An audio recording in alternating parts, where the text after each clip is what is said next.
I was in the service, we knew that IEDs were prevalent, and we knew they were all over the country in Iraq, and they're all over the country in Afghanistan. You never think that it's going to happen to you, and then it does.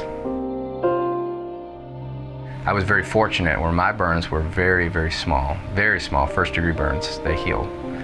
But there are less fortunate soldiers out there that are fighting today that go through IEDs who don't have the same circumstances, and they spend months, if not years, in the burn unit. When somebody gets severely burned and they have disfigurement, every single day they have to go and look in the mirror and look at somebody new, identify themselves in a new form, and then they have to overcome that and live their life. The simplest thing we can do is support them and empower them. There's a whole lot more people who are badly burned than there were in the past because they lived. And those survivors now have these bad scars. So one of the big research pushes that I've been driving and others around the country is, what about scar? And how can we manage this? People ought to be able to live their life and do whatever they want to do with whatever they've got. It's the same thing with prosthetics. We want the same thing for burns. You know, back in the Vietnam era, there was a lot of limbs being lost, and that's when the advancements of prosthetics started really hitting home. And today, when you see a prosthetic, somebody puts a pant leg over it, and you can't tell.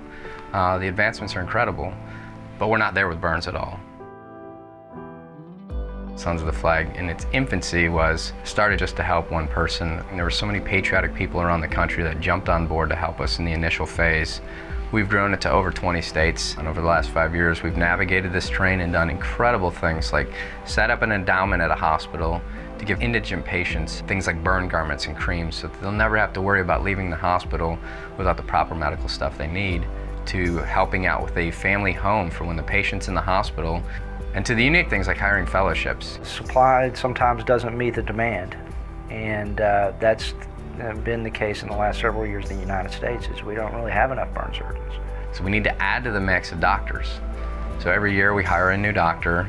They end their fellowship or in their residency, they become a fellow and then a burn fellow, and we pay or scholarship that doctor to become a burn surgeon, to learn under another burn surgeon. What the Sons of the Flag does is really a scalable activity, right? So Sons of the Flag pays to train another burn surgeon. That guy or that girl is going to take care of thousands of burn patients. What we really want to do as we grow this organization is to be able to help individuals who have endured a burn injury and their families go through it as smooth as possible with the best overall outcome. Sons of the Flag is making a real difference in people. You know, many of my patients are all the time said nothing but good things about what Sons of the Flag has done for them. One of our good friends, Omar Avila, severely burned in action in the war in Iraq. He asked for a set of weights. Ryan's like, what can I do for you? And I said, all right, I need some weights. And then he goes, well, how much do you need? I said, about 800 pounds. And then he's like, are you serious? I was like, yeah. I was like, I'll lift it for you one day if you want. If a burn patient says, this is what I need to get healthier, well, that patient is telling us exactly what they need.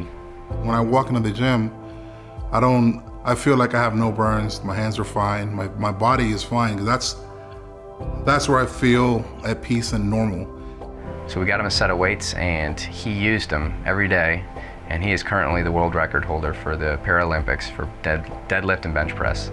Taking a soldier and getting him back in the gym and then getting him fired up again to live a good life and feeling proud of himself and his accomplishments, that's a win. To all our donors, you know, both the private donors to the corporate sponsors, we would not be able to carry out the plan of attack without their financial support. Sons of the Flag has seen the need, and they're meeting it.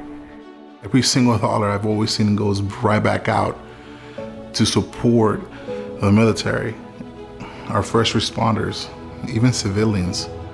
We're being proactive for the future because people are going to continually get burned. Until we reach no deaths, no scar, and no pain, we still got a long way to go.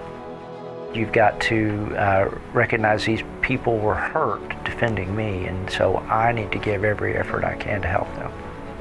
Our hope at Sons of the Flag is that 40 years from now, people say, you know what, during these wars that we're in currently, a team of people stepped up to the plate to help burn care, so that today, 40 years from now, they don't have to deal with the lifelong injury and the scarring.